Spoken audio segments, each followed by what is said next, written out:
ताज्या बातम्या व ठळक घडामोडींसाठी पाहत राहा JBN महाराष्ट्र।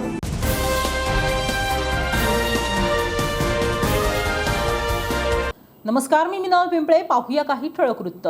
जामनेर तालुक्यातील प्रति पंढरपूर म्हणून ओळख असलेल्या शेंदुर्णी नगरीतील भगवान त्रिविक्रम महाराज मंदिरात आषाढी एकादशी निमित्त होणाऱ्या भाविकांच्या मोठ्या गर्दीच्या पार्श्वभूमीवर प्रशासनाने सर्व तयारी पूर्ण केली आहे। या निमित्त आयोजित शांतता समितीच्या बैठकीत सुरक्षा, वाहतूक, दर्शन व्यवस्था आणि भाविकांच्या सोयी सुविधांबाबत सविस्तर नियोजन करण्यात आले। यंदाही नगरपंचायत मार्फत मंदिर परिसरातील आकर्षक फुलांची सजावट करण्यात येणार असून विविध सामाजिक संस्थांकडून भाविकांसाठी फराळ, पिण्याचे पाणी, पादत्राणे ठेवण्यासाठी व्यवस्था आणि अन्य सेवाभावी उपक्रम राबवण्यात येणार आहे। प्रशासन, मंदिर संस्थान आणि सामाजिक संस्थांच्या समन्वयातून यंदाही आषाढी एकादशीचा सोहळा भक्तिमय, सुरक्षित आणि शिस्तबद्ध वातावरणात पार पडणार असल्याचा विश्वास व्यक्त करण्यात आला आहे। आमचे मार्गदर्शक EPI सर, स्नेहदीप भाऊ, कार्यकाळातील ही दुसरी आषाढी एकादशी। मागच्या वर्षी सुद्धा आपण या ठिकाणी मीटिंग आयोजित केली होती। या मीटिंग दरम्यान ज्या आतापर्यंत आषाढी एकादशीच्या दिवशी आपल्याला ज्या सूचना होत्या त्या सुद्धा लोकांनी कळवल्या, त्यानुसार आपण त्यामध्ये बदल सुद्धा केला होता।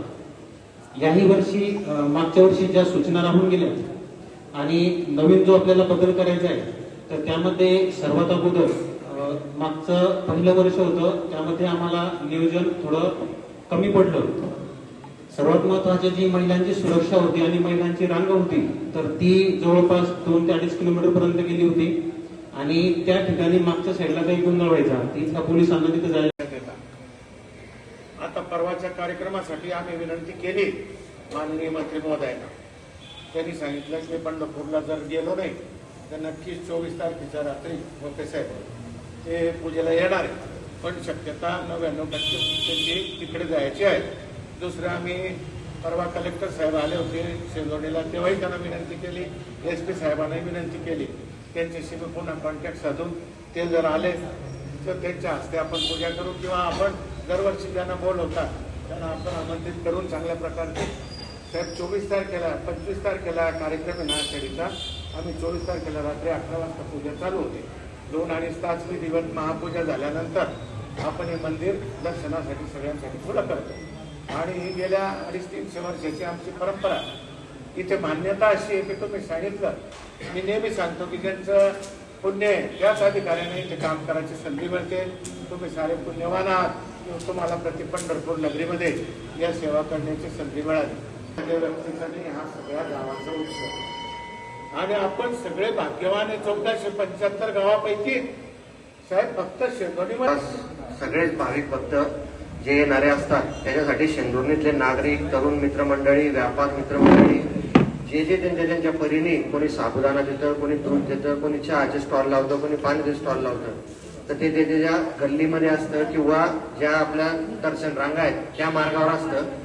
तर नगरपंचायतीला फक्त एवढी एक विनंती राहील, तसं नगरपंचायतीचं लक्ष असतंच, पण विनंती अशी राहील की तिथे चहा पिल्यावर तिथे तिथले जे भाविक भक्त आहेत ते चहाचे ग्लास असतील किंवा आपण ज्याच्यावर साबुदाणा देतो ते पेपर असेल किंवा आपण केळी देतो ते केळी सोलून ते तिथे सालपाट टाकल्या जातं। तर हे तिथल्या स्थानिक जे ऑर्गनायझर आहेत ज्यांनी तो प्रसादाचा हे ठेवलेला आहे, प्रसाद ठेवलेला आहे, कोणत्याही प्रकारचा असेल तो प्रसाद, तर त्याच्यासाठी तिथे त्यांनी डस्टबिन मागच्या वर्षी अशाच पद्धतीची शांतता समितीची मीटिंग झाली, त्यावेळेस प्रशासक काळ होता, त्यामुळे रोहित शेट्टींनी आम्हाला सूचना केल्या होत्या। आता यावेळेस ते तुम्हाला शब्द देतील। मागच्या वेळेस त्यांनी आम्हाला काही सूचना केल्या, त्याचप्रमाणे मंदिराचे ट्रस्टी असतील, पोलीस डिपार्टमेंट असेल आणि खास करून पत्रकार दिग्विजय गौतम मागच्या वेळेस बरेच बोलले होते आणि त्या बातमी इथेच थांबूया। ताज्या अपडेट्ससाठी www.jbnmaharashtra.com या आमच्या वेबसाईटला लॉग इन करा। तसंच यूट्यूबवरील आमचे व्हिडिओ पाहायला विसरू नका आणि Google Play स्टोअरवरील JBN news app download करून JBN Maharashtra news channel live पहा। नमस्कार।